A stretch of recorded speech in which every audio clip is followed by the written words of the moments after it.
ये मात्र वीडियो नहीं बल्कि एक सच है। क्या प्रेम दो के बीच होता है? बिल्कुल नहीं। प्रेम कभी दो मानव के बीच हो ही नहीं सकता। न पति न पत्नी, गर्लफ्रेंड बॉयफ्रेंड का खेल सिर्फ एक बंधन है, लेन देन है, व्यापार है। यहाँ प्रेम नहीं, वहाँ प्रेम नहीं, वहाँ सुविधा है। तू मेरे काम आता है, मैं तेरे काम आती हूँ। यह मोह है, यह डर है कि मेरा सहारा कहीं छिन न जाए। माता पिता और संतान, यहाँ भी अक्सर प्रेम नहीं होता। बच्चा मेरा है, मेरा वंश है, यह अधिकार है, प्रेम नहीं। दोस्ती भी कई बार सुविधाओं पर टिकी होती है। साथ चाहिए, सहारा चाहिए। जब सहारा टूटता है तो दोस्ती भी टूट जाती है। समाज और रिश्तेदारी, यहाँ भी पूरा खेल लेन देन का ही होता है। तुमने बुलाया, हमने बुलाया, तुमने दिया, हमने दिया। ये प्रेम नहीं, यह सामाजिक अनुबंध है। यहाँ तक धर्म और संप्रदाय में भी लोग मंदिर या मस्जिद में भी मोह से ही जाते हैं। भगवान मेरी इच्छा पूरी करो। यह सौदा है, प्रेम नहीं। असली प्रेम किसी रिश्ते, किसी सुविधा, किसी अधिकार से बंधा नहीं होता। प्रेम स्वतंत्र है, वह केवल परमात्मा के लिए ही प्रकट होता है और हो सकता है। दो लोगों के बीच कभी नहीं, दो लोगों के बीच में नहीं, ना कभी हो सकता है।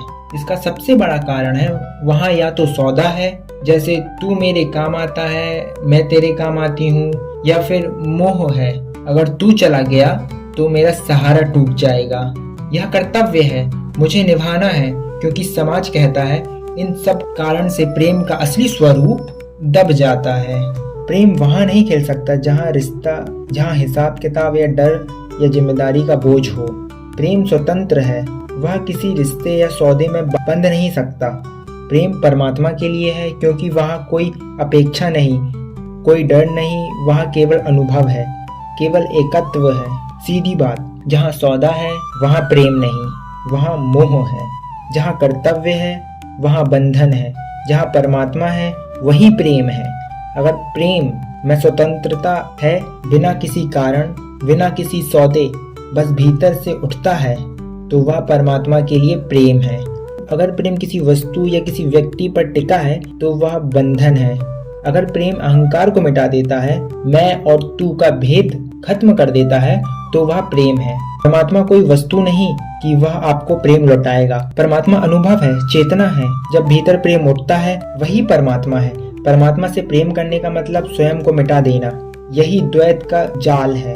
असली सवाल यही है कि हमारा प्रेम कितना शुद्ध है, क्योंकि उसमें किसी दूसरे के लिए जगह तो नहीं बची। क्योंकि जब तक मानव और परमात्मा अलग अलग हैं, तब तक अहंकार की तलवार बीच में लटकती रहेगी।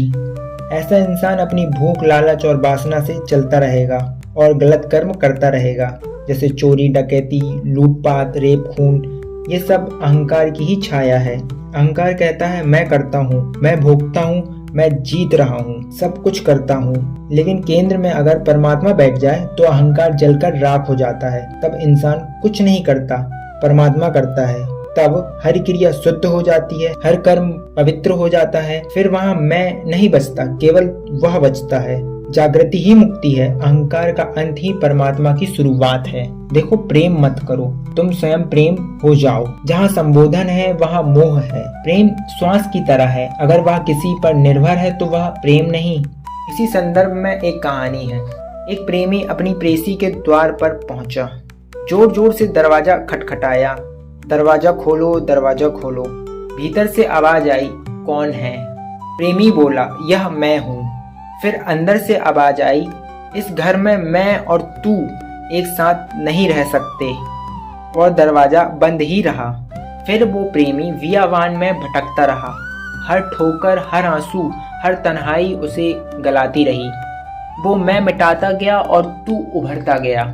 कुछ साल बाद उसी प्रेमी ने फिर वही दरवाजा खटखटाया। भीतर से फिर वही सवाल, कौन है?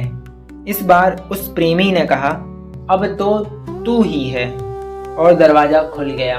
इस कहानी से हमें ये सीख मिलती है, जब तक हम मैं कहते हैं, यानी खुद को अलग मानते हैं, तब तक दरवाजा बंद ही रहेगा। जब हम खुद को मिटा देते हैं और कहते हैं तू ही सब कुछ है, तब मिलन होता है। हम परमात्मा को देख नहीं सकते, क्योंकि परमात्मा भौतिक नहीं है, परमात्मा कोई वस्तु नहीं है, किंतु हम परमात्मा का अनुभव कर सकते हैं। तो क्यों ना अपने मैं को मिटाकर, अपने अहंकार को मिटाकर परमात्मा का अनुभव किया जाए और प्रेम में डूबा जाए।